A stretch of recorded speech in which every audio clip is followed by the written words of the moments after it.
Hi students, good morning. This is Gouts Arithmetic Service from Anantapur. Students, manu Constable AP Constable Prelims 2019 paper part 2 discuss చేస్తున్నాం. ఇందులో ఒక simplification question ఇచ్చారు చూడండి. 10 plus 4 of 3 divided by bracket 8 into 3 floor bracket 12 divided by 6 bracket 25 minus 12 into 3 plus 8 minus 4 into 3 bracket close floor bracket close మరి ఆ bracket close. Okay, ఇక్కడ జనరల్గా bad mass అనేది ఉపయోగించాలి. ఫస్ట్ డివిజన్స్ మల్టిప్లికేషన్స్ ఎక్కడైనా ఉంటే చేయాలి. బాడ్ మాస్ ప్రకారం అంటే ఇక్కడ ఓకే చూడండి, ఫస్ట్ బ్రాకెట్లోది చేయాలి. జనరల్గా బ్రాకెట్స్లో మరి ఇది హైలైట్ అండి. ఇక్కడ ఒక లైన్ ఇచ్చారు చూడండి, ఒక బార్. కాబట్టి ఫస్ట్ ఇది చేయాలి. ఫస్ట్ ఇదంటే బాగా గమనించండి. ఫస్ట్ ఇదంటే మీరు మెయిన్ ఫస్ట్ మల్టిప్లికేషన్ చేయాలి. మైనస్ ఇక్కడ ఇంటూ రెండు సింబల్స్ ఉన్నాయి చూడండి, ఇక్కడ ప్లస్ మైనస్, ఆ ప్లస్ వదిలేసేయండి. ఈ లైన్తో కవర్ అయింది. అది మైనస్ ఇంటూ అంటే ఫస్ట్ ఇంటూ చేయండి. 4 into 3 12, ఇదంతా 12 వస్తుంది అంటే మైనస్ 8 మైనస్ ఇదంతా 12 అండి. 8 minus 12 అంటే -4 వస్తుంది. ఇక్కడ రాసాను చూడండి. సో ఇక్కడే మిస్టేక్ జరుగుతుంది. ఎందుకంటే మీరు ఇలా చేసుకుంటూ వెళ్ళారనుకోండి, 8 minus 4 4 అవుతుంది. 4 into 3 12 అవుతుంది. సో చాలా చేంజ్ వస్తుంది చూడండి. -4 అంటే ఫస్ట్ 4 into 3 12 -12, ఇక్కడ +8 -12. సో 8లో 12 పోతే ఆటోమేటిక్గా మీకు -4 వస్తుంది. ఓకే, సో ఇదంతా చేస్తే మనకి -4 వచ్చిందండి. ఒకవేళ ఇక్కడ ప్లస్ ఉన్నా ప్లస్ ఇంటూ మైనస్ అవుతుంది. తర్వాత ఇక్కడ ఇంటూ ఉంటే ఇంటూ చేయాలి. 12 into 3 36, మైనస్ అలాగే ఉంది. ఇక్కడ 25 అలాగే ఉంది. సో నెక్స్ట్ స్టెప్లో -36 -4 అంటే రెండు -40 అవుతుంది. 25 minus 40 అంటే 15 వస్తుంది. -40 అంటే బిగ్గెస్ట్ నెంబర్ మైనస్ ఉంది కాబట్టి మైనస్. ఇక్కడ చూడండి, ఇది డివిజన్. 12 divided by 6 అంటే డైరెక్ట్ చెప్పచ్చు. 12 divided by 6 అంటే 2. ఓకే, 2 ఇదంతా చేస్తే బ్రాకెట్లో -15, 2 into 15 30, మైనస్ అలాగే ఉంటుంది. ఓకే, తర్వాత నెక్స్ట్ గమనించండి, ఇక్కడ 8 into 3 24, ఆ 24 ఇలాగే రాసాం. 24 ఈ బ్రాకెట్లో 2 into 15 30 -30, 24 into 30 720. ఓకే, తర్వాత మీరు గమనించండి, ఇక్కడ ఎప్పుడైనా కానీ హాఫ్ డివిజన్ ఉంది. హాఫ్ అంటే ఇంటూ అనే, 4 into 3 ఎంత అండి 12. సో ఇది 12, డివిజన్ సింబల్ అలాగే ఉంది. ఇదంతా -720 అంటే 12 divided by -720. 12 ones 1260, 1 divided by 60 minus అంటే ఆ మైనస్ మనం పైన పెట్టచ్చు. ఓకే, చివర్లో 10 అలాగే ఉందండి. ప్లస్ ఇదంతా చేసి ఎంత వచ్చింది 1/60. ఇది మైనస్ ఉంది కాబట్టి ఇక్కడ మనకి హారానికి మైనస్ ఉన్న లవానికి కూడా పెట్టచ్చు కాబట్టి -1/60 ఇది రిజల్ట్. అంటే ఇప్పుడు బాగా గమనించండి, మీరు ఇలా ఎప్పుడైనా మైనస్ వచ్చినప్పుడు ఫ్రాక్షన్లో 10ని మీరు 9+1 అని రాయండి. ప్లస్ ఇంటూ మైనస్ 1/60 అలాగే రాయండి. ఇప్పుడు చూడండి 9 ఆన్సర్ అలాగే ఉంటుంది. ఈ 1 - 1/60 అంటే 60 into 1 60, 60లో 1 పోతే 59, 59/60, 9 59/60 ఇది రిజల్ట్ అండి. Okay, next question. If 3 unbased coins are tossed simultaneously, then the probability of getting at most one head is. Okay, ఇక్కడ ఏం చెప్తున్నానంటే 3 నాణాలను ఒకేసారి వదిలేస్తే అందులో గరిష్టంగా ఒక బొమ్మ వచ్చే సంభావ్యత ఎంత అంటున్నాడు. ఓకే, ఇక్కడ ప్రాబబిలిటీ అంటే ఎప్పుడు దేనికైనా చూడండి, number of events by number of total sample spaces. చాలా సింపుల్గా చెప్దామండి. ప్రాబబిలిటీ అంటే అడిగిండేటివి అంటే కావాల్సిన ఈవెంట్స్ డివైడెడ్ బై మొత్తం ఈవెంట్స్. ఓకే, ఇప్పుడు ఇక్కడ ఒక కాయిన్ అంటే మీకు చెప్పండి హెడ్ టైలు లేదా టైలు హెడ్ రెండు ఉంటాయి. దాన్ని 3 సార్లు వేస్తే మొత్తం చాలా ఈజీగా చెప్పచ్చండి. మొత్తం అంటే 2 క్యూబ్. 2 అంటే ఇక్కడ 2 టర్మ్స్ ఉంటాయి, బొమ్మ బొరుసు, హెడ్ టైల్ లేదా టైలు హెడ్. 2 క్యూబ్ 8 అని రాయొచ్చు. సో మొత్తం అని చాలా ఈజీగా రాయొచ్చు. అదే 2 సార్లు వేస్తే 2 స్క్వేర్ 4 ఈ విధంగా. కాబట్టి డినామినేటర్ మీరు చాలా ఈజీగా రాయొచ్చండి. మరి కావాల్సినవి ఏంటి అంటే ఒకసారి ఇక్కడ రాసుకుంటే బెటర్. మీరు ఒక కాయిన్ 3 సార్లు వేసినప్పుడు ఇక్కడ గమనించండి, 3 సార్లు వేసినప్పుడు ఒకేసారి 3 నాణాలు అన్నప్పుడు ఇక్కడ గమనించండి, ఒకేసారి వేసినప్పుడు ఏదో ఒకటి స్టార్ట్ చేసుకోండి. మొదట హెడ్, తర్వాత టైలు, తర్వాత హెడ్ ఇలా రాశారనుకోండి. ఇక్కడ నుంచి రాయడం చాలా ఈజీ. ఇక్కడ హెచ్తో స్టార్ట్ చేశారు కదా, మళ్ళీ ఇక్కడ టైల్ టీతో స్టార్ట్ చేయండి. ఇదో టీ తర్వాత హెచ్. ఇక టీతో స్టార్ట్ చేశారు కాబట్టి మళ్ళీ హెచ్తో స్టార్ట్ చేయండి. ఇక్కడ హెచ్ తర్వాత మళ్ళీ టీ వస్తాయి. ఓకే, తర్వాత నెక్స్ట్ మీరు గమనించాలి, ఇక్కడ 3 హెడ్స్ వస్తాయి. ఇక్కడ వచ్చేసి 3 హెడ్స్ పడవచ్చు. ఓకే, మరి అలా రాసుకున్న తర్వాత సేమ్ మీరు హెడ్ ప్లేస్లో టైల్ రాయండి, టైల్ ప్లేస్లో హెడ్ రాయండి, హెడ్ ప్లేస్లో టైల్. ఇక్కడ ఎలా రాశారో ఇక్కడ కూడా అలాగే రాసుకుంటూ రండి. లాస్ట్లో 3 హెడ్లు ఉంటాయి. ఓకే, ఇప్పుడు క్వశ్చన్ ఏమడుగుతున్నాడంటే అట్మోస్ట్ 1 హెడ్ అంటున్నాడు. అట్మోస్ట్ 1 అంటే ఇక్కడ మీనింగ్ చూడండి. అట్మోస్ట్ 1 అంటే నాట్ మోర్ దెన్ 1, ఒకటి కన్నా ఎక్కువ ఉండకూడదు. బాగా గుర్తుపెట్టుకోండి, ఒకటి కన్నా ఎక్కువ ఉండకూడదు. అంటే 1 ఉండొచ్చు, 1 కన్నా తక్కువ 0 ఉండొచ్చు. ఇది మిస్ అవుతారు. 1 కన్నా ఎక్కువ ఉండకూడదు అంటే 1 ఉండొచ్చు, 1 కన్నా తక్కువ ఉండొచ్చు. ఏది హెడ్ గురించి చెప్తున్నాడు. ఓకే, మరి ఇక్కడ క్వశ్చన్లో బాగా గమనించాలి, 1 కన్నా ఎక్కువ ఉంటే హెడ్స్ తీసుకోకూడదు. ఇప్పుడు చూడండి, దీంట్లో 2 హెడ్స్ ఉన్నాయి, తీసుకోకూడదు. ఎందుకంటే 1 కన్నా ఎక్కువ తీసుకోకూడదు. గరిష్టంగా 1 ఉండాలి. 1 ఉండొచ్చు లేదా దానికన్నా తక్కువ ఉండొచ్చు, 1 కన్నా ఎక్కువ ఉండకూడదు. ఇక్కడ 2 హెడ్స్ ఉన్నాయి, తీసుకోం. ఇక్కడ 2 ఉన్నాయి, ఇక్కడ 2 ఉన్నాయి, ఇక్కడ 3 ఉన్నాయి, కాబట్టి అవి తీసుకోం. దీనిలో చూడండి, హెడ్ ఇక్కడ 1 ఉంది. ఓకే, 1 ఉంటే తీసుకోవచ్చు, 1 కన్నా ఎక్కువ ఉంటే తీసుకోకూడదు. కాబట్టి ఇది ఒక సెట్. ఇక్కడ ఒక హెడ్ ఉంది, ఇక్కడ ఒక హెడ్ ఉంది. ఇక్కడ హెడ్డే లేదు. చాలా మందికి ఇక్కడ డౌట్ వస్తుంది, ఇక్కడ హెడ్డే లేదు కదా అంటే ఎన్ని హెడ్స్ ఉన్నట్టు? 0 హెడ్స్ ఉన్నట్టు. 0 తీసుకోవచ్చు. అదే నేను చెప్తుండేది. 1 అక్కడ స్పష్టంగా చెప్పాడు, 1 కన్నా ఎక్కువ ఉంటే తీసుకోవద్దు నువ్వు. ఇప్పుడు ఇది 1 కన్నా తక్కువ ఉంటే తీసుకోవచ్చు అని అర్థం. కాబట్టి ఇది కూడా కౌంట్ అవుతుంది. ఓకే, కాబట్టి ఇవన్నీ ఉన్నాయండి 1 2 3 4. కాబట్టి కావాల్సినవి 4 ఉన్నాయండి, 4/8. ఇప్పుడు చూడండి, ఇవి యాక్చువల్గా టోటల్ ఈవెంట్స్ 1 2 3 4 5 6 7 8 ఉన్నాయి. ఇది ఈజీగా రాయొచ్చు. ఫస్ట్లోనే చెప్పాడు 2 1 రాయొచ్చు, ఎందుకంటే 3 సార్లు వేస్తున్నాడు. 2 ఏంటంటే అందులో ఉన్న టర్మ్స్, బొమ్మ బొర్స్. ఓకే, 4/8 క్యాన్సిల్ చేస్తే 1/2. ఓకే, 2 నిష్పాక్షిక పాచికలను దొర్లించినప్పుడు 2 పాచికల పైన ప్రధాన సంఖ్యలో వచ్చే సంభావ్యత. ఓకే, ఇంత ముందే చెప్పానండి, ప్రాబబిలిటీ అంటే కావాల్సినవి బై మొత్తం. ఓకే, మెయిన్ ఇక్కడ డైస్ పాచికలో ఎన్ని ఈవెంట్స్ ఉంటాయంటే చూడండి 1 2 3 4 5 6 ఉంటాయండి. ఇంత ముందే చెప్పా, మొత్తము అంటే మొత్తం ఇవి యాక్చువల్ 6 ఉంటాయి. మరి ఎన్నిసార్లు వేస్తున్నారు? 2 సార్లు, కాబట్టి 6² అంటే మొత్తం 36. ఇది చాలా ఈజీ చూడండి. ఇంతకుముందు కాయిన్స్లో కూడా నేను చెప్పాను, ఇక్కడ 6 ఉంటాయి, 2 సార్లు వేస్తున్నారు కాబట్టి 6² 36 ఉంటుంది. ఓకే, కావాల్సినవి ఏంటండి? ప్రధాన సంఖ్యలు. రెండిట్లో ప్రధాన సంఖ్యలు, కాబట్టి దీంట్లో ప్రధాన సంఖ్యలు అంటే 2 3 5. చూడండి, 2 3 5 ఇవి పడడానికి ఛాన్స్ ఎలా ఉంటుందంటే ఫస్ట్ ఇవి 2 తీసుకోండి, 2 3. తర్వాత ఈ 2 3 ఒక ఫస్ట్ దాంట్లో 2 తర్వాత 3 పడవచ్చు. ఇది రివర్స్ చేయండి, 3 2. ఓకే, 2 3 అయిపోయింది కదా, 3 5 రండి, దాన్ని రివర్స్ చేయండి 5 3. తర్వాత 3 5 అయిపోయిన తర్వాత 5 2 5 2, అది రివర్స్ చేయండి 2 5. తర్వాత ఏంటంటే రెండిట్లో సేమ్ పడచ్చు. 2 అంటే రెండిట్లో 2 పడచ్చు, 3 అంటే రెండిట్లో 3 పడచ్చు, 5 అంటే రెండిట్లో 5 పడచ్చు.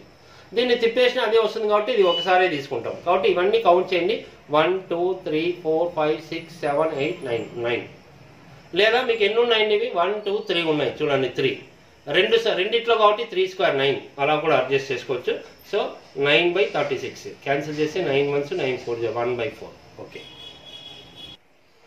బాగా కలిపిన 52 పేక ముక్కల కట్ట నుండి యాదృచ్ఛికంగా ఒక పేక ముక్కను తీస్తే ఒక ఎర్రను రంగుదై బొమ్మ కలిగిన ముక్క వచ్చే సంభావ్యత. ఓకే, కార్డ్స్ తనే చెప్పాడు, 52 కార్డ్స్ ఉన్నాయంట మొత్తం. కాబట్టి ఇక్కడ ప్రాబబిలిటీ సంభావ్యత అంటే కావాల్సినవి బై మొత్తం ఎన్ని ఉన్నాయి? 52 క్వశ్చన్లోనే చెప్పాడు. మరి కావాల్సినవి ఏంటంట? కావాల్సిందేది వచ్చేసి అక్కడ ఎర్రని అంటే రెడ్ కలర్లో ఉండాలి, అందులో బొమ్మ ఉండాలి. ఇంగ్లీష్ మీడియంలో అయితే ఫేస్ కార్డ్స్ అంటారండి, ఫేస్ కార్డ్స్. మీరు ఇక్కడ పైన గమనించండి, పైన మీకు ఈ ఇంగ్లీష్ లెటర్స్ చూడండి. మొదట డైమండ్ జే ఉంది, తర్వాత డైమండ్ క్యూ, డైమండ్ కే, డైమండ్ ఆస్. దీంట్లో బాగా గమనించండి, బొమ్మలు ఉండేటివి 3 ఉన్నాయి. అదేవిధంగా చూడండి, అదేవిధంగా ఇక్కడ మొదట డైమండ్లో బాగా గమనించండి 3 డయాగ్రామ్స్ బొమ్మలు ఉన్నాయి చూడండి, జాక్ క్వీను కింగ్, అవి 3. ఇంకొక గుర్తు మీద సేమ్ జాక్ క్వీను కింగ్, ఇవి 3 చూడండి. ఆస్ మీద బొమ్మ ఉండదు, ఇంగ్లీష్ లెటర్స్లోనే బొమ్మలు ఉంటాయి. ఒక ఆస్ మీద కాకుండా JQK, అది డైమండ్లోను తర్వాత హార్ట్లోను, ఇవి 2 రెడ్లో ఉంటాయి. మీరు కార్డ్స్ గమనిస్తే మీకు అర్థమవుతుంది. మొత్తం 6 ఉన్నాయి చూడండి బొమ్మలు. సో కాబట్టి 6. అదే మీకు బ్లాక్లో అడిగితే బ్లాక్లో ఇంకొక 2 గుర్తులు ఉంటాయండి కార్డ్స్లో. ఇక్కడ డైమండ్, ఇది హార్ట్, ఇంకొకటి స్పేడ్, క్లబ్ అని బ్లాక్లో ఉంటాయి. మనకు అడుగుతున్న రెడ్లో. ఇదే క్వశ్చన్ బ్లాక్ అడిగినా మీకు అదే నెంబర్ వస్తుంది. బొమ్మలు మొత్తం కార్డ్స్లో 12 ఉంటాయండి. 6 రెడ్ మీద ఉంటాయి, 6 బ్లాక్ మీద ఉంటాయి. మీరు కావాల్సింటే మరీ గమనించండి. 6/52. సో ఇది 2 3 226, 3/26. ఓకే.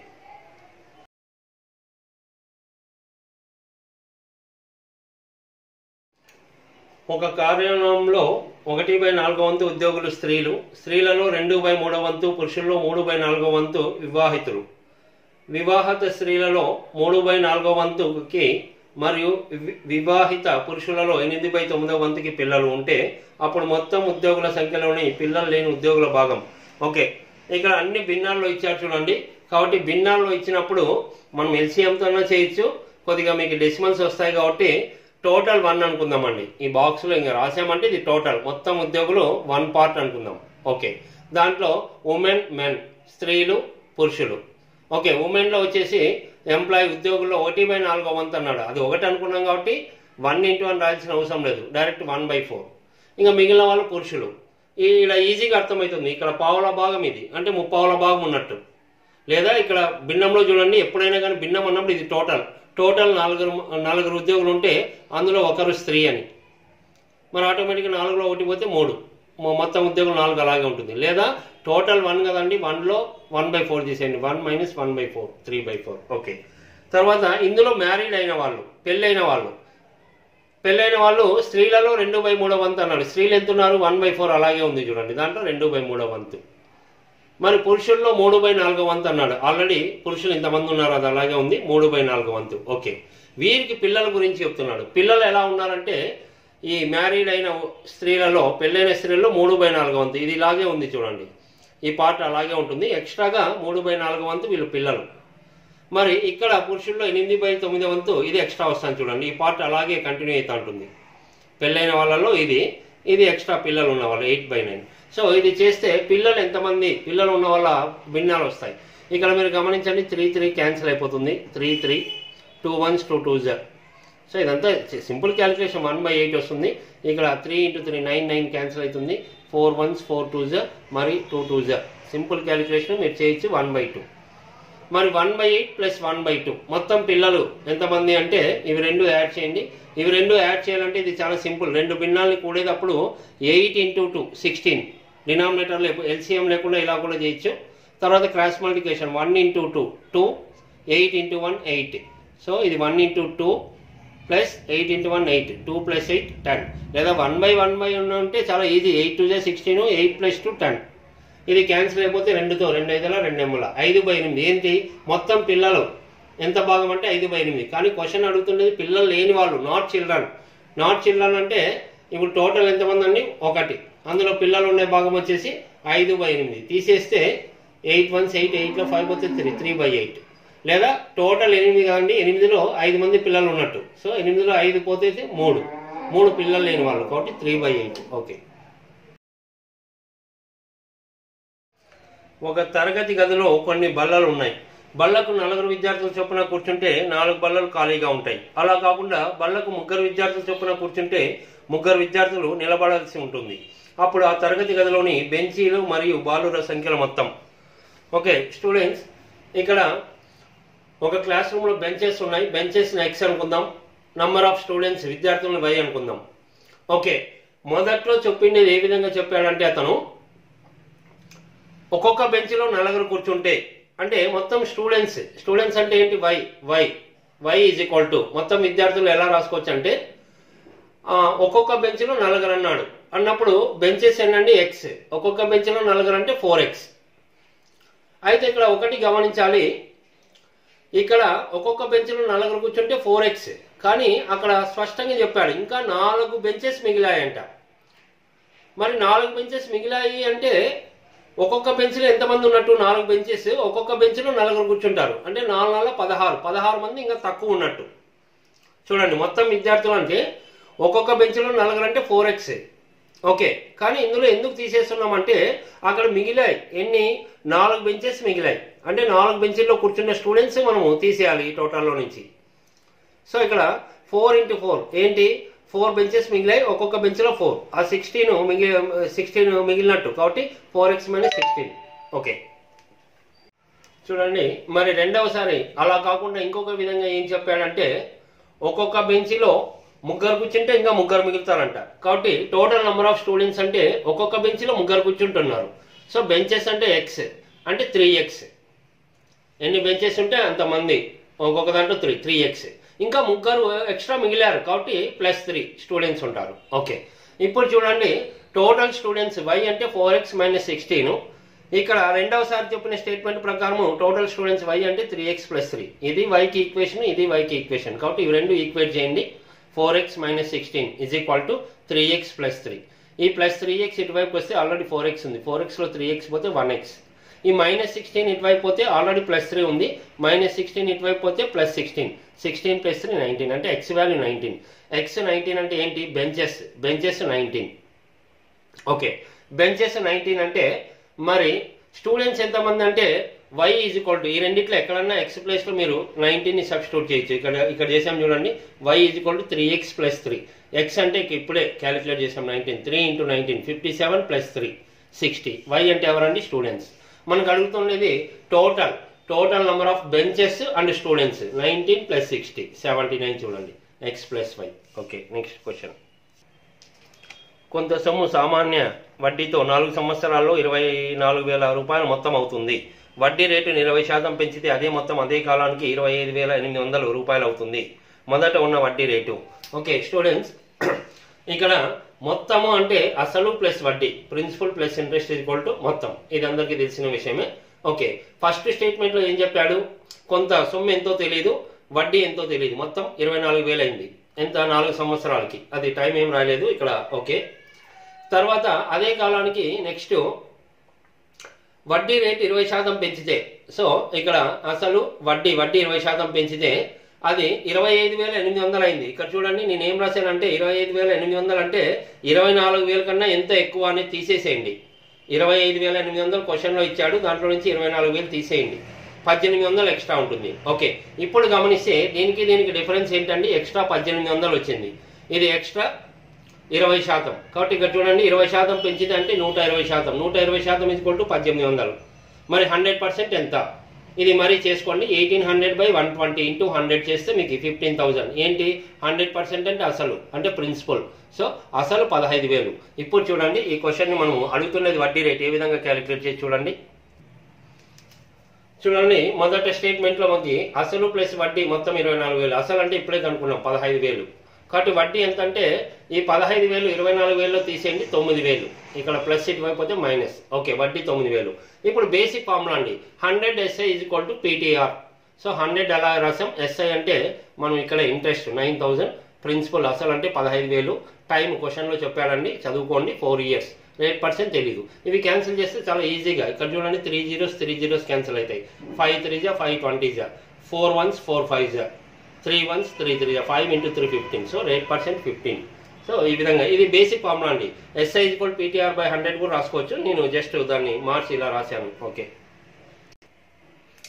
కొంత సొమ్ముపై సంవత్సరానికి 10% చక్రవడ్డీ చొప్పున 2 సంవత్సరాలకు గాను ఏకి వచ్చిన చక్రవడ్డీ 4,410 రూపాయలు అయితే మొదటి సంవత్సరం చివరిలో అతనికి రావాల్సిన ఉండే మొత్తం రూపాయల్లో.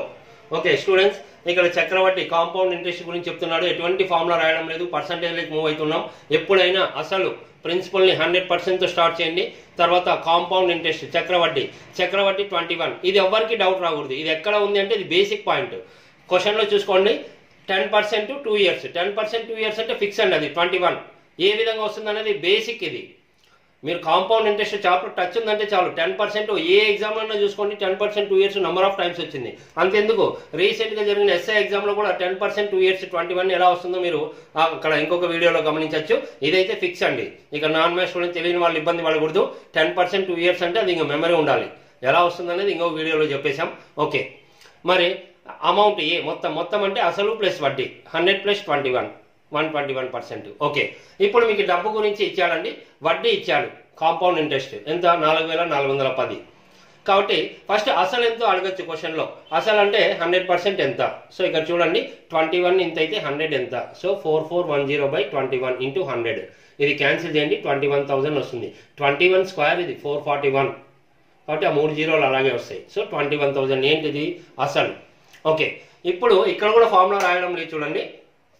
తీసుకోండి అసలు, అప్పు 21,000, వడ్డీ ఎంతండి? 10%. చక్రవడ్డీ అంటే వడ్డీ మీద వడ్డీ పెరుగుతూ ఉంటుంది, కాబట్టి ఎప్పుడు ఇది 100+ రాయండి.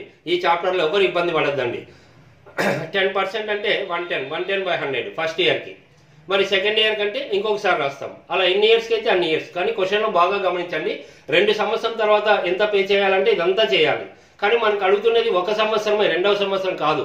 1 సంవత్సరం చివర అంటే ఇది మాత్రమే క్యాలిక్యులేషన్ చేసుకోండి. ఇక్కడ మీకు 0 0 0 0 క్యాన్సిల్ అవుతుంది. 21 × 11 231 వస్తుంది, 2 జీరోలు అంటే 23,100 1 సంవత్సరానికి. ఇంకొక సంవత్సరం అడిగింటే ఇది కూడా క్యాలిక్యులేట్ చేయాల్సినది, కాబట్టి 23,100 1 సంవత్సరం తర్వాత పే చేయాలి. ఓకే, కొంత సొమ్ముపై ఒక నిర్దిష్ట వడ్డీ రేటుతో సంవత్సరానికి ఒకసారి లెక్కించే చక్రవడ్డీ 2 సంవత్సరాలు గాను 5,500 రూపాయలు అవుతుంది. అదే మొత్తంపై అదే వడ్డీ రేటుతో 4 సంవత్సరాలకు వచ్చే బార్ వడ్డీ 10,000 రూపాయలు అయితే ఆ వడ్డీ రేట్ ఎంత? ఓకే స్టూడెంట్స్, క్వశ్చన్లో ఇచ్చింది చక్రవడ్డీ కాంపౌండ్ ఇంట్రెస్ట్ ఇచ్చాడు 2 ఇయర్స్కి 5,500. తర్వాత బార్ వడ్డీ సింపుల్ ఇంట్రెస్ట్ ఇచ్చాడు 4 సంవత్సరాలకి 10,000. అయితే ఇక్కడ బాగా గమనించాలి, ఒక ఇంపార్టెంట్ ఫార్ములా ఉందండి. క్లియర్ ప్రొసీజర్ కాకుండా మోర్ ఇంపార్టెంట్ ఫార్ములా. ఏంటి ఆ ఫార్ములా అంటే రేట్ పర్సెంట్కి డైరెక్ట్ ఫార్ములా ఉందండి. 200 into difference by simple interest. Difference అంటే compound interest minus simple interest. అయితే ఎప్పుడు అప్లై చేయాలంటే ఫర్ ఓన్లీ 2 ఇయర్స్. అంటే 2 ఇయర్స్ యొక్క చక్రవడ్డీ ఇచ్చిండాలి, 2 ఇయర్స్ యొక్క బార్ వడ్డీ ఇచ్చిండాలి. మరి ఇది చాలా పాపులర్ ఫార్ములా అండి, అన్ని ఎగ్జామ్స్లో మీకు కవర్ అవుతూ ఉంటుంది. కాబట్టి ఇది ఇంపార్టెంట్. మనం చూడండి జనరల్గా మెయిన్ ఫార్ములాసే చెప్పము, ఇలా ప్రత్యేకంగా ఫార్ములా చెప్పామంటే ఇది మోర్ ఇంపార్టెన్స్ ఉంటుంది. ఫర్ ఓన్లీ 2 ఇయర్స్, 2 ఇయర్స్ చక్రవడ్డీ ఇచ్చిండాలి, 2 ఇయర్స్ బార్ వడ్డీ ఇచ్చిండాలి. మరి మీకు ఒక డౌట్ వస్తుంది, ఇక్కడ 4 ఇయర్స్ బార్ వడ్డీ ఇచ్చాడు కదా అంటే అడ్జస్ట్ చేసుకుంటాం.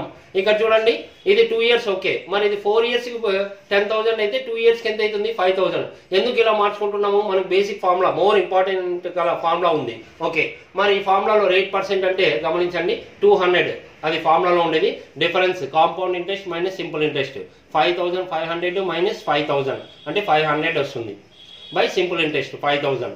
సో ఇక్కడ 5 క్యాన్సిల్ అవుతుంది, 3 zeros 2 zeros 1 0 20 అలాగే ఉంటుంది. సో రేట్ పర్సెంటేజ్ కూడా 20%. స్టూడెంట్స్ ఇది మోర్ ఇంపార్టెంట్ ఫార్ములా, ఇది గమనించండి. అన్ని కాంపిటేటివ్ ఎగ్జామ్స్లో ఈ విధంగా అడుగుతుంటాడు, ఆ ఫార్ములా మీరు నోట్ చేసుకోండి. ఒక గుణ శ్రేణిలోని 3 వరుస సంఖ్యల మొత్తం 26 మరియు వాటి వర్గాల మొత్తం 364 అయితే ఆ సంఖ్యల లబ్ధం. ఓకే, ఇది ఆప్షన్స్ ద్వారా కొంత సింపుల్గా చేయొచ్చండి. స్టూడెంట్స్ ఇక్కడ మీరు గమనించాలి, 3 వరుస సంఖ్యలు గుణశ్రేణి అంటే అవి మల్టిపుల్స్ సేమ్ ఉంటాయి. ఒకటి ఏ అనుకుంటే ఇంకొకటి ఇంటూ ఆర్ చేస్తే ఏఆర్ అవుతుంది. మళ్ళీ ఇక్కడ ఎంత మల్టిప్లై చేసామో అదే నంబర్కే ఏఆర్ ఇంటూ ఆర్ అంటే ఏఆర్ ఆర్ ఆర్ అంటే అది R² వస్తుంది. ఇవి 3 నెంబర్స్. మీకు ఆప్షన్స్ ద్వారా ఈజీగా అర్థమవుతుంది. లేదా ఇది ఎక్స్ ఇది వై జెడ్ అనుకోండి, 3 సంఖ్యలు మొత్తం 26 చెప్పాడు, వాటి వర్గాలు x² y² z² 364. ఓకే, ఇది ప్రొసీజర్ అంతా చేసేదానికన్నా చాలా సింపుల్గా మీరు గమనించవచ్చు. ఇది క్యూబ్ నెంబర్ అండి. అన్ని ఆప్షన్స్ చూడండి, ఫస్ట్ ఆప్షన్ 216 ఇచ్చాడు 6 క్యూబ్, ఇది 125 5 క్యూబ్, 343 7 క్యూబ్, 512 8 క్యూబ్. ఇలా క్యూబ్ నెంబర్స్లో ఉన్నాయి అంటే మీరు ఖచ్చితంగా ఆ 3 నెంబర్లు ఏంటో కానీ మిడిల్ నెంబర్ ఆ 6తోనే స్టార్ట్ అవుతుంది. ఇక్కడ కూడా అంతే, 3 నెంబర్లు ఏదైనా కానీ 5 క్యూబ్ కాబట్టి ఇది 7తో స్టార్ట్ అవుతుంది, ఇది 8తో స్టార్ట్ అవుతుంది. ఇప్పుడు చెక్ చేసుకుందాం. ఆ 3 యాడ్ చేస్తే 26 వాటి స్క్వేర్స్ యాడ్ చేస్తే 364 అవ్వాలి. ఓకే చూస్తాం. ఓకే, ఇక్కడ 6 క్యూబ్ అంటే ఆ 3 నంబర్లు 3 బ్లాంక్స్ పెట్టాం, ఖచ్చితంగా మిడిల్లో 6 ఉంటుందండి. 1తో స్టార్ట్ చేయండి. ఇది 1తో స్టార్ట్ చేస్తే 1 ఇంటూతో ఉంటాయి కాబట్టి 1కి 6కి ఇంటూ 6 కాబట్టి ఇక్కడ కూడా ఇంటూ 6 చేయండి 36.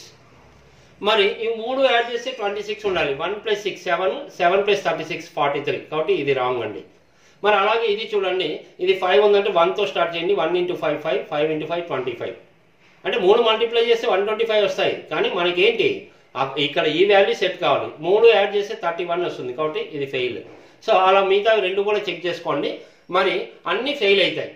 మనకి టోటల్ 26 రావడానికి చూడండి, చూస్తేనే ఒక నంబర్ 64 అంటే సెట్ కాదు.